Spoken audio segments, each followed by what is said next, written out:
Hello everyone, welcome to my YouTube channel on easy study. तो आज हम लोग मैट्रिक्स की कुछ इंपॉर्टेंट टाइप्स है उन्हें डिस्कस करेंगे। प्रीवियस वीडियो के पार्ट 1 में पार्ट 2 में हमने ऑलरेडी बहुत सी टाइप्स है उन्हें डिस्कस किया हुआ है। तो आज हम और इसकी इंपॉर्टेंट टाइप्स है उन्हें डिस्कस कर लेंगे ताकि क्वेश्चंस को करना और समझना ईजी हो जाए। तो चलिए स्टार्ट करते हैं। नंबर 1 हमारे पास है symmetric matrix. If A equal to A transpose और A transpose equal to A. अगर हमारे पास कोई भी ए मैट्रिक्स गिवन है उसका ट्रांसपोज करने से दोनों का रिजल्ट इक्वल आ जाए तो वो हमारे पास सिमेट्रिक मैट्रिक्स होगा। जैसे हमारे पास ए मैट्रिक्स गिवन है तो ए मैट्रिक्स का जब हम ट्रांसपोज करेंगे, ट्रांसपोज में जो भी हमारे पास रो होती है उसे हम लोग कॉलम में सेट कर लेंगे। रो 1 को हम लोग कॉलम में लिख लेंगे √3 2 3 √3 2 3 2 -1 इसे हम रो 2 को कॉलम 2 में लिख लेंगे और रो 3 को हम लोग कॉलम 3 में लिख लेंगे। तो हमारा जो ए है और ए ट्रांसपोज है दोनों इक्वल आ रहे हैं, तो ये हमारा क्या आ जाएगा, सिमेट्रिक मैट्रिक्स आ जाएगा। सिमेट्रिक मैट्रिक्स में diagonal elements must be real. ये हमारे पास डायगोनल एलिमेंट्स होते हैं, ये बीच वाले। तो ये जो डायगोनल एलिमेंट्स है ये हमारे पास रियल होने चाहिए। इसका एमसीक्यू भी बन जाता है कि जो सिमेट्रिक मैट्रिक्स के डायगोनल एलिमेंट्स है वो कैसे होते हैं, तो वो हमारे पास रियल होने चाहिए। नेक्स्ट है हमारे पास skew symmetric matrix. Skew symmetric matrix में A transpose equal to -a आ जाएगा। एग्जाम्पल से देखते हैं। जैसे हमारे पास ए मैट्रिक्स गिवन है तो ए मैट्रिक्स का सबसे पहले मैं ए ट्रांसपोज करूँगी। ए ट्रांसपोज में हमारे पास जो रो होती है उसे हम कॉलम में सेट कर लेंगे। तो रो 1 है उसे हम कॉलम में लिखेंगे। कॉलम 1 में 0 2 -3, रो 2 को हम लोग कॉलम 2 में -2 0 -9 और रो 3 को हम लोग कॉलम 3 में लिखेंगे 3 9 0। अगर मैं इसमें से माइनस को कॉमन ले लूँ, ए ट्रांसपोज इक्वल्स माइनस, तो मेरे पास रिजल्ट होगा 0 2 -3 -2 0 -9 3 9 0। तो इसमें जो ए है वो हमारा ए ट्रांसपोज करने पे, इसमें जो हमें ए गिवन था तो वो ए ट्रांसपोज करने पे -a के इक्वल आ जाता है। तो ये जो रिज़ल्ट होगा हमारा, ये हमारा स्क्यू सिमेट्रिक मैट्रिक्स का रिज़ल्ट होगा। In a skew symmetric matrix diagonal elements are 0। Skew symmetric matrix के ये जो डायगोनल एलिमेंट्स होते हैं ये हमारे पास 0 रहते हैं। नेक्स्ट हमारे पास है Hermitian matrix. A equals a theta, या हम लोग इसे ऐसे भी लिख सकते हैं, और ए इक्वल्स ए ट्रांसपोज और उसका कॉन्जुगेट। कॉन्जुगेट कैसे करते हैं, ट्रांसपोज कैसे करते हैं, ऑलरेडी प्रीवियस वीडियो में डिस्कस किया हुआ है। तो ए इक्वल्स ए ट्रांसपोज कॉन्जुगेट। हमारे पास ए मैट्रिक्स गिवन है, सबसे पहले सिंपल मैं इसका ए ट्रांसपोज निकालूंगी। तो ए ट्रांसपोज हमें पता है कि कॉलम को हमने रो में सेट करना है, सॉरी रो को हमने कॉलम में सेट करना। तो हमारे पास ऐसे भी कह सकते हैं कि कॉलम को हमने रो में सेट करना है। तो जैसे ये हमारे पास कॉलम है इसको मैं रो में सेट कर दूंगी 1 - 7 आयोटा। कॉलम 2 है इसको मैं रो 2 में सेट कर दूंगी। तो आप दोनों तरह से ही कह सकते हो। ए ट्रांसपोज कर दिया, अभी ए ट्रांसपोज के बाद हम इसका कॉन्जुगेट कर देंगे। कॉन्जुगेट में रियल नंबर को कोई भी फ़र्क नहीं पड़ता है। ये हमारे पास कॉम्प्लेक्स नंबर्स होते हैं, ये रियल पार्ट होता है, ये इमेजिनरी पार्ट होता है। इमेजिनरी रियल पार्ट को कोई भी फ़र्क नहीं पड़ेगा। इमेजिनरी पार्ट को, आई वाले पार्ट को, आयोटा वाले पार्ट का जो साइन होता है वो हम लोग चेंज कर देंगे। रियल पार्ट हम एज इट ही लिख देंगे और आयोटा वाले पार्ट का हम साइन चेंज कर देंगे। तो ये हमारे पास माइनस माइनस प्लस हो जाएगा, ये प्लस था तो यहाँ पे प्लस का माइनस हो जाएगा, तो हम इनका साइन चेंज कर देंगे। तो हम देख सकते हैं कि ऐसे ए ट्रांसपोज और उसका कॉन्जुगेट करने से हमारे पास अगेन जो है ए मैट्रिक्स ही बन गई है। तो हमारे पास ए ट्रांसपोज का कॉन्जुगेट करने से ए मैट्रिक्स ही आ गई है।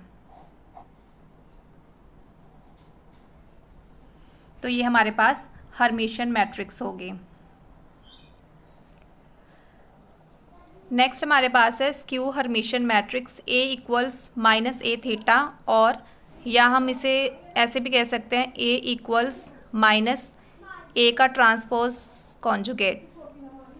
तो एग्जाम्पल से देखेंगे, जैसे हमारे पास ए मैट्रिक्स गिवन है तो सबसे पहले हम इसका ए ट्रांसपोज कर लेंगे। बस सिंपल यही स्टेप याद रखेंगे कि पहले हम ए ट्रांसपोज कर लेंगे, फिर हम उसका कॉन्जुगेट कर लेंगे। तो पहले हम ए ट्रांसपोज कर लेंगे, रो 1 को कॉलम में लिख लेंगे 0 1 plus 3 iota minus 1 plus 3 iota and minus iota. Next अभी इसका कॉन्जुगेट करेंगे, ए ट्रांसपोज का कॉन्जुगेट।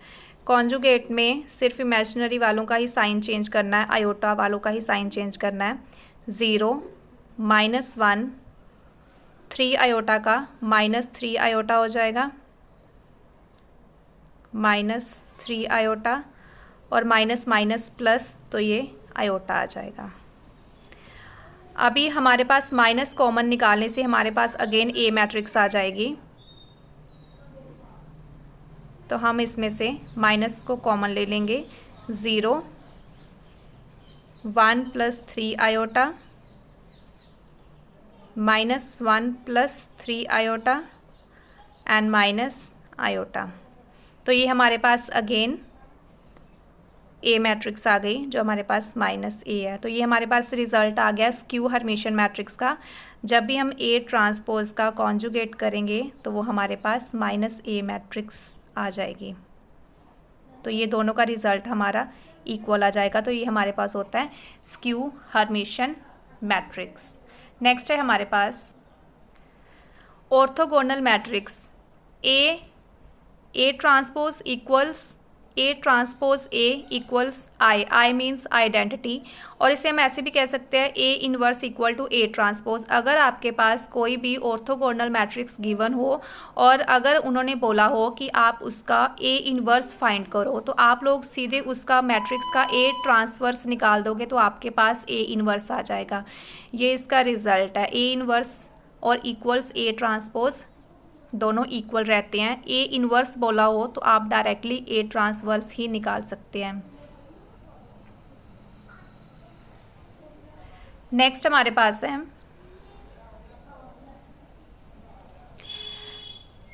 ये हमारे पास एक मैट्रिक्स गिवन है A equals cos theta sine theta minus sine theta cos theta. अगर हमारे पास कोई भी ऑर्थोगोनल मैट्रिक्स गिवन हो और उसे हमें चेक करना हो या सॉल्व करना हो तो उसके हमारे पास 2 स्टेप्स होते हैं। Sum of square of elements of every row और कॉलम इज़ 1। अगर हम किसी भी रो को ले लें मैट्रिक्स में से, चाहे 2×2 की हो चाहे 3×3 की हो, इसका ऑर्डर हमारे पास 2×2 का है।